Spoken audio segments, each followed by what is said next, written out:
नमस्कार मुलांनो, कसे आहात तुम्ही? मस्त आणि मजेत ना? छान. मुलांनो, तुम्हाला गोष्ट आवडत असेल. लहान असताना तुम्ही अनेक गोष्टी ऐकल्या. त्यापैकी एक गोष्ट मी तुम्हाला आज सांगतो. एक कुत्रा होता, त्याला खूप भूक लागली होती. तो इकडे-तिकडे जेवणाचं पाहत होता, काही अन्न शोधत होता, पण त्याला कुठे काही भेटलं नाही. शेवट एका आजीने काय केलं, त्याला एक भाकरीचा तुकडा दिला. त्याला असं वाटलं, की हा तुकडा घेऊन आपण निवांत खायचा, म्हणून तो गावाच्या बाहेर जायला लागला.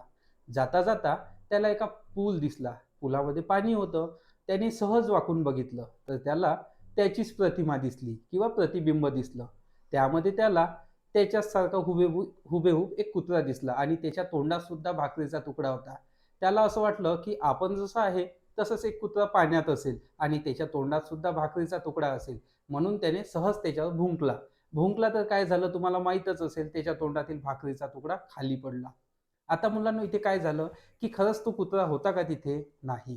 तर काय होतं त्याचं प्रतिबिंब किंवा त्याची प्रतिमा. तर मुलांनो, नवोदय विद्यालय प्रवेश परीक्षेमध्ये मानसिक योग्यता या अंतर्गत प्रतिबिंब किंवा प्रतिमा हा एक घटक येतो आणि या घटकात सुद्धा असेच पाण्यातील किंवा आरशातील प्रतिमा तुम्हाला विचारल्या जातात. तर चला आजचा घटक बघूया, प्रतिमा किंवा प्रतिबिंब. बघा मुलांनो, इथे तुम्हाला एक मुलगा दिसतो आहे आणि त्यांनी दोनही बोट अशी इकडे एका बाजूला दाखवले आहे. आता ही बाजू कुठली असेल? तर मी इथे जर उभा झालो, तर माझी ही बाजू उजवी आहे आणि ही बाजू डावी आहे. म्हणजे मी त्या आकृतीकडे जेव्हा बघतो, तेव्हा माझा जो हात उजवा आहे तो उजवीकडे आणि डावा जो हात आहे तो डावीकडे. तसंच या मुलाचे दोन्ही हात कोणीकडे आहे आता? उजवीकडे.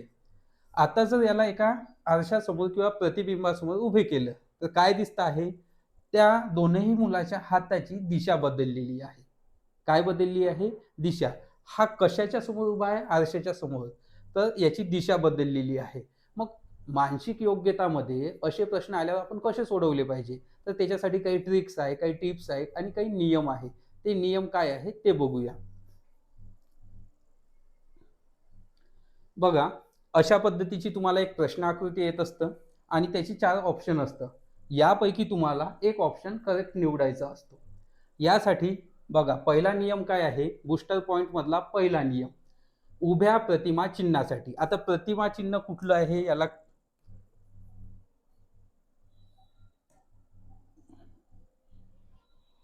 या चिन्हाला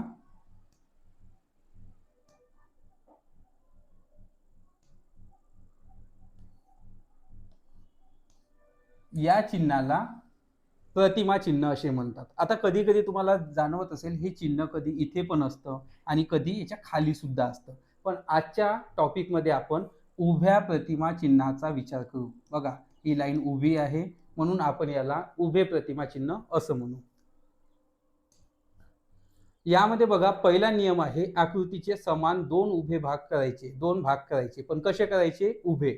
आता पहिला नियम आपण अप्लाय करू. या आकृतीचे समान 2 भाग करायचे. उभी प्रतिमा आहे. आरशातील प्रतिमा उभी आहे म्हणून उभे भाग केले. चला पुढल्या भागाकडे जाऊया आपण. पुढला नियम काय म्हणतो? डाव्या भाग हा उजवीकडे जातो आणि उजवा भाग हा डावीकडे जातो. सोबतच या भागामधले असलेले जे चिन्ह आहे, त्या चिन्हाची जी दिशा आहे, त्या चिन्हाची दिशा सुद्धा बदलतात. म्हणजे पहिला नियम आहे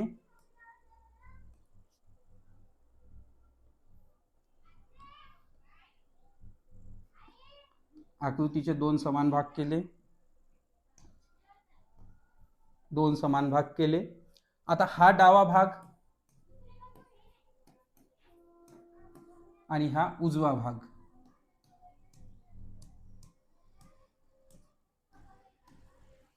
आता हा डावा भाग उजवीकडे जाईल आणि हा उजवा भाग डावीकडे येईल. सोबतच या नियमामध्ये काय म्हटलं आहे, या बूस्टर पॉइंटमध्ये काय म्हटलं आहे, की या चिन्हांची दिशा सुद्धा बदलेल. म्हणजे मला सांगा, हा जो भरीव बाण दिसते आहे, हा कोणीकडे बघत आहे? तर हा बघत आहे डावीकडे. डाव्या भागातला डावं चिन्ह डावीकडे बघत आहे. मग ते मला उत्तर आकृतीत कुठे पाहिजे? उजव्या भागात उजवीकडे. जसं हा भाग आणि हा भाग बघा. हा भाग उजव्या भागात आहे आणि याची दिशा उजवीकडे आहे. तर उत्तर आकृतीत हा चिन्ह डावीकडे येईल आणि डावीचकडे बघेल. बघा इथे आता आपण एक ऑप्शन बघूया. काय पाहिजे मला? हे चिन्ह उजव्याकडे पाहिजे. आणि याचा चेहरा कोणीकडे आहे, इकडे डावीकडे आहे, तर उजवीकडे बघूया. इथून येऊया, हा इथे चिन्ह नाही आहे, डाव्या भागात पाहिजे आहे, उजव्या भागात पाहिजे, उजव्या भागात चिन्ह नाही आहे, इथे पण उजव्या भागात चिन्ह नाही, हे दोन्हीही कटले. त्यानंतर इथे आणि इथे मला दोन ऑप्शन दिसत आहेत की ज्या पद्धतीने मी ठरवलं होतं की डाव्या बाजूचं उजव्या बाजूला जाईल आणि चिन्ह पण त्याच बाजूला जाईल. आता आपण दुसरा पॉईंट घेऊया की यामधलं बघा, हे उजव्या बाजूला आहे आणि डाव्या बाजूला पाहिजे, इथे पण आहे याच पद्धतीचं, इथे पण आहे. खालचं बघूया. इथे बघा, उजव्या भागामध्ये आहे, हे डाव्या भागात पाहिजे आणि चिन्ह हे इथे पाहिजे, पण इथे याचं चिन्ह नाही, हे चिन्ह इथे दिलेलं आहे, म्हणून हे तीनही ऑप्शन कटले आणि ऑप्शन ए हे आपलं करेक्ट आहे. म्हणजे हा जो प्रश्न आहे पहिल्या दोन नियमातच सुटला. पुढला एक नियम आहे तो पण आपण बघूया. बघा, यामध्ये काय सांगतं की वरच्या व खालच्या भागात कुठलाही बदल होत नाही. म्हणजे हे दोनही बाण वर आहे, गोल आहे, हा सर्कल केलेला आहे आणि हा बाण आहे, हे मला वरच्याच भागात पाहिजे, ते कुठेही बदल पाहिजे नाही. म्हणजे हे दोनही भाग मला इथेच पाहिजे, ते खालच्या भागाला गेलेले नको. म्हणजे हा इथे पण हा कट झाला, कारण की इथे हा गोल नाही आहे, हा गोल नाही आहे, इथे पण कटला, हा बाण नाही आहे. आता हे दोन्ही ऑप्शन मगांप्रमाणे सेम आहे, मग आपण पहिले दोन पॉईंट वापरून त्याला पण एलिमिनेट करू शकतो. तर यामध्ये अशा पद्धतीचे नियम आहे.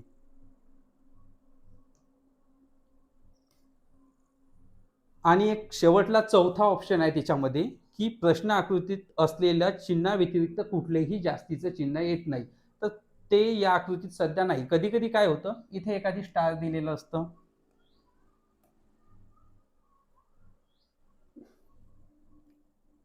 अशी एखादी चांदणी इथे दिलेली असते, पण इथे उत्तर आकृतीत चांदणीच्या ऐवजी आपल्याला गोल दिलेलं असतं, कधी असा चौकोन काढून दिलेला असतं.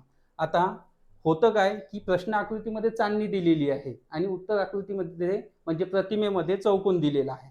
मला सांगा, आपण कधी आरशात बघतो आणि आपल्या हाताला वॉच नसेल तर आरशामध्ये आपल्याला वॉच दिसेल का? नाही.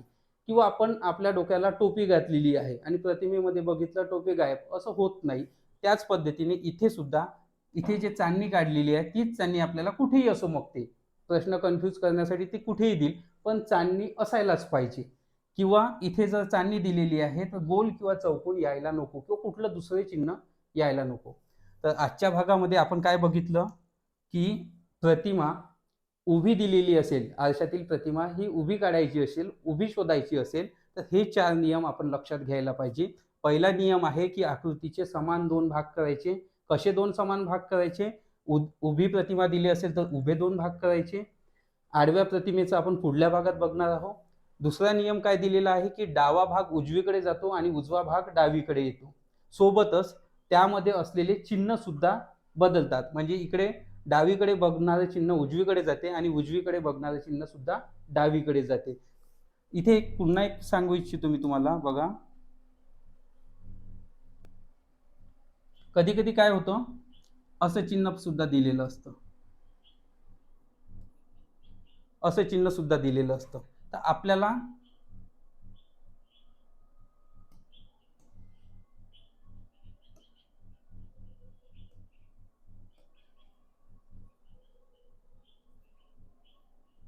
असं चिन्ह दिलेलं असतं. आता मला सांगा, या चिन्हाची दिशा कोणीकडे आहे? तर या चिन्हाची दिशा आहे उजवीकडे. लक्ष घ्या, पहिला नियम आहे आकृतीचे दोन समान भाग करायचे. त्यानंतर हे सर्व भाग डावीकडे आहे, उजवीकडे जातील. पण हे अशीच्या अशी न जाता यातील चिन्हाची दिशा सुद्धा बदलेल, बाजू सुद्धा बदलेल. आता हा भाग डावीकडे आहे, उजवीकडे जाईल आणि उजवीकडे बघणारं हे चिन्ह डावीकडे येईल. म्हणजे हे इकडे बघत होतं आणि उत्तर आकृतीत हे डावीकडे बघेल. तर अशा पद्धतीचे हे नियम, हे चारही नियम खूप महत्त्वाचे आहे. हे चारही नियम जर तुम्हाला आले तर मग नियम पाठ करायची आवश्यकता नाही, ते तुम्हाला सरावाने प्रॅक्टिसने येईल, पाहता क्षणी येईल. काही काही तर डायग्राम तुम्हाला नियम पण लावायची आवश्यकता नाही, तुम्ही पाहता क्षणी सांगू शकेल की आरशातील प्रतिमा या पद्धतीची आहे. पण नियम लक्षात ठेवलं तर तुमचं ते अचूक राहील, चुकण्याची शक्यता कमी असेल. अंदाजाने तुम्ही 90% सोडवू शकता, पण कधी कधी अंदाज पण चुकू शकतात. तर तेव्हा हे 4 पॉईंट तुम्ही घेऊ शकता. तर आता मी तुम्हाला काही डायग्राम देतो आहे.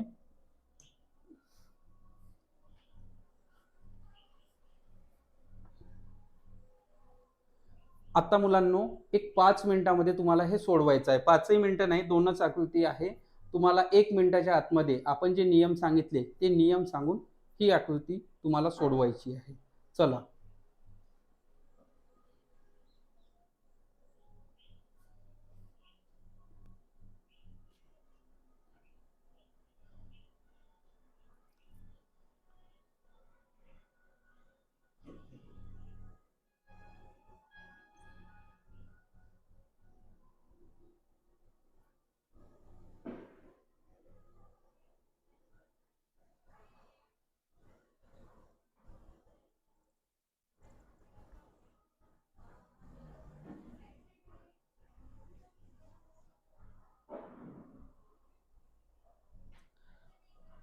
मुलांनो मला आशा आहे की तुम्ही हे गणित नक्कीच सोडवलं असेल. बघा ते कसं सोडवलं असेल.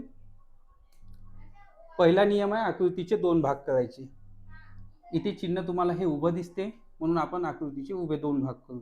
आपल्याला माहित आहे डावी बाजू उजवीकडे जाते. आता मला हे चिन्ह उजवीकडे पाहिजे.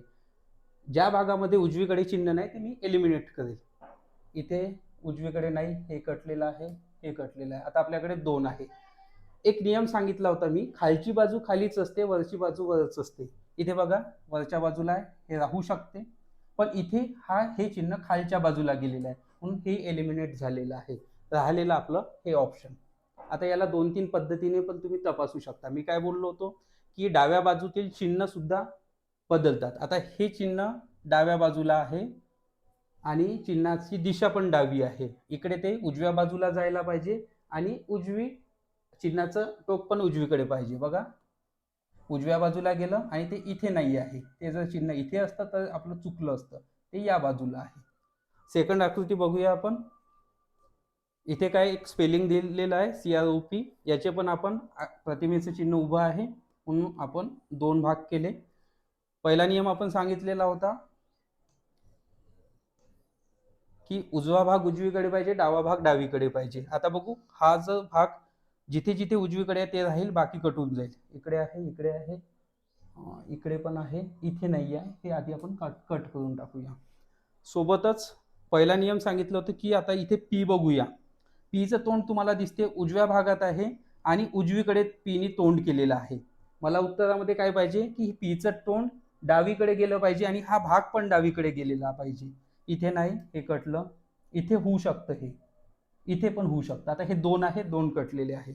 बघा आता आपण नियम लावतो आहे म्हणून आपल्याला 1-2 मिनिटं लागेल, पण जेव्हा हे प्रॅक्टिस करू हे तुम्हाला एलिमिनेट पटापट होईल. चला तो नियम पण झाला. आता ओ तर ओच राहील. पीच्या बाजूला ओ. इथे आहे का पीच्या बाजूला ओ? इथे पीच्या बाजूला ओ नाही. बघा इथे पीच्या बाजूला ओ आहे, इथे पीच्या बाजूला ओ नाही, म्हणजे ऑप्शन आपलं बी.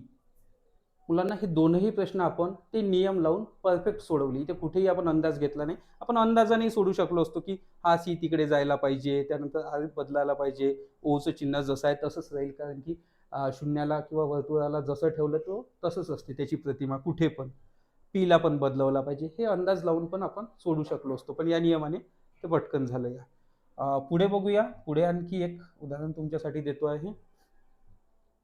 हे उदाहरण तुम्ही आता 1 मिनिटात सोडवा. आपण 1 मिनिट देतोय तुम्हाला. 1 मिनिटामध्ये तुम्हाला ते सोडवायचं आहे.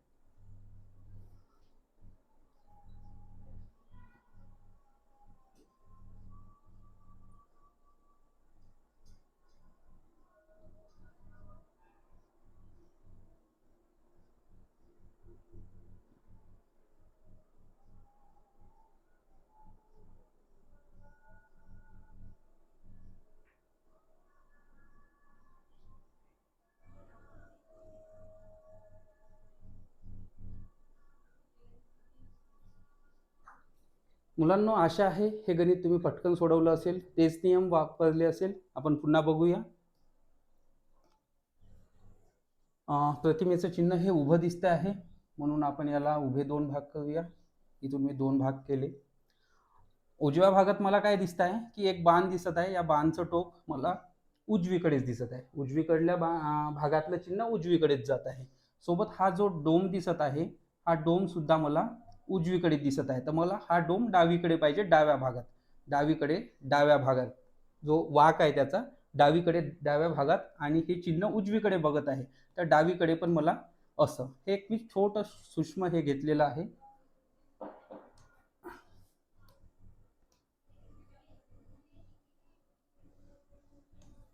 काय नियम सांगितला होता, आकृतीचे दोन भाग केले, हा डोम मला उजव्या भागात उजवीकडे आहे, तर डाव्याकडे डाव्या भागात पाहिजे, आणि बाण पण इकडे आहे, तो मला डावीकडे पाहिजे, डाव्याकडे तोंड करताना. बघा इथे मला दिसत नाहीये, एलिमिनेट मध्ये चुकलं, हा पण इकडे भाग दिसत नाही, हा गेलेला आहे, नाही सॉरी, आपल्याला या भागात पाहिजे, ती या भागात आहे ती.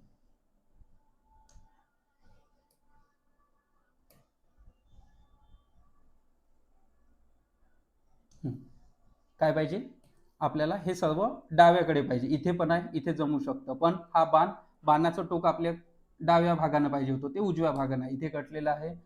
इकडे डोम या साईडनं पाहिजे होता, या साईडनं आहे, आणि बाणाचं टोक पण डाव्या साईडनं आहे, हे जमू शकतं, आपण वेटिंगवर ठेवलं, आत्ताचं काही ऑप्शन केलेलं नाही. बघा इथे डोमची बाजू कुठली आहे, उजवीकडे आहे, आपल्याला डोमची बाजू कुणीकडे पाहिजे होती, डावीकडे पाहिजे होती, म्हणून हे पण चुकलेलं आहे. इथे डावीकडे डोमची बाजू आहे, पण बाण हा उजवीकडेच आहे, जो उजवीकडे होता तो उजवीकडेच आहे, तो बाण आपल्याला असा पाहिजे होता, म्हणून हे कॅन्सल झालेलं आहे. आता फक्त आपल्याकडे ऑप्शन बी आहे, आणि ते ऑप्शन करेक्ट आहे. दुसऱ्या प्रश्नाकडे जाऊया, याचे पण आपण दोन भाग करूया. आता मला काय दिसतं आहे, या बॅटमध्ये उजव्या बाजूला हे टोक दिसत आहे, आणि उजवीकडेच पाहत आहे, हे टोक उजवीकडेच पाहत आहे. आता मला हे टोक डावीकडे पाहिजे, आणि डावीकडेच पाहतही पाहिजे. चला, हे उजवीकडे पाहते, कटलं. पुन्हा एक नियम सांगितला होता, वरची बाजू वरच असते, खालची बाजू खालीच असते. इथे खालची बाजू बघा खाली, वरची बाजू खाली गेली आहे, म्हणून हाही कटला. त्यानंतर हे एक राहू शकते, इथे पण बाजू बदलवली यांनी, वरची बाजू खाली गेली आणि खालची बाजू वर केली. तर या पद्धतीने ऑप्शन सी काय आहे नियम, की आपला डावीकडला भाग उजवीकडे जाते, उजवीकडला डावीकडे, उजवीकडला भाग डावीकडे गेला, त्यानंतर याचं जे तोंड होतं की कोणीकडे होतं, उजवीकडे होतं. आता हे तोंड कोणीकडे पाहिजे आपल्याला, डावीकडे, ते डावीकडे आहे, तर ऑप्शन सी हे करेक्ट आहे. मुलांना या पद्धतीचे पुस्तकामध्ये किंवा तुम्हाला परीक्षेत कुठलेही उदाहरण येऊ तुम्ही सोडू शकता. नियम आपण ज्या पद्धतीने सांगितले आहेत ते मी पुन्हा एकदा तुम्हाला दाखवतोय. हे नियम आहे, पुन्हा एकदा सांगतोय, आकृतीचे आपल्याला समान दोन भाग करायचे आहे, आणि ते समान दोन भाग कसे करायचे आहे, ते प्रतिमेचं चिन्ह बघून करायचं आहे. हे चिन्ह उभं आहे, म्हणून आकृतीचे उभे दोन भाग केले. त्यातला पहिला नियम आहे की चिन्हाची दिशा ज्या दिशेने आहे त्याच्या विरुद्ध दिशेने घ्यायचे, म्हणजे हा भाग इकडे जाईल, डावीकडला भाग उजवीकडे जाईल, उजवीकडला भाग डावीकडे जाईल. चिन्ह बघत आहे डावीकडे, उत्तर आकृतीत बघेल उजवीकडे. त्याच पद्धतीने वरचा भाग हा जसाच्या तसा असतो, म्हणजे तो खाली जात नाही, आणि खालचा भाग वर जात नाही, चिन्हाची अदलाबदल होते, डावी बाजू उजवीकडे जाते, उजवी बाजू डावीकडे जाते, पण वरच्या बाजूने असलेले वरच असतात, खालच्या बाजूने असलेले खालीच असतात. तर इथे आपण काही एलिमिनेट करू शकतो. इथे गोल नाही दिसत आहे, हे एलिमिनेट केलं आहे, हा गोल नाहीच पाहिजे, ते एलिमिनेट केलेलं आहे. इथे चालून जाऊ शकते, इथे चालून जाऊ शकते, पण जो नियम आपण बदलवला होता की डावी बाजू उजवीकडे जावं आणि चिन्ह पण बदलावं, तर हे नियम तुम्ही लक्षात घेतले. आणखी काही प्रश्न जेव्हा तुम्ही वारंवार याची प्रॅक्टिस कराल तर हे सर्व डाऊट तुमचे क्लिअर होईल, आणि मग हे नियम तुमचे पटापट लक्षात येईल, ते तुम्हाला पाहायची आवश्यकता नाही.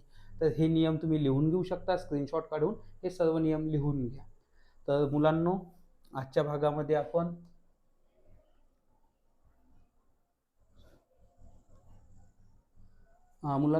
भागामध्ये आपण मानसिक योग्यता या अंतर्गत प्रतिभा किंवा प्रतिबिंब हा भाग अभ्यासला आहे. यावरचे काही क्विज असेल, चाचणी असेल, ती आपण ग्रुपवर टाकूया. आणि या पुढचा जो भाग आहे की प्रतिमेचं चिन्ह किंवा प्रतिबिंबाचं चिन्ह जर आडवं असेल किंवा खालच्या बाजूनं असेल उत्तराच्या, तर ते कसं सोडवायचं, त्याचे काय नियम आहे, हे आपण पुढल्या व्हिडिओमध्ये बघूया. तोपर्यंत धन्यवाद.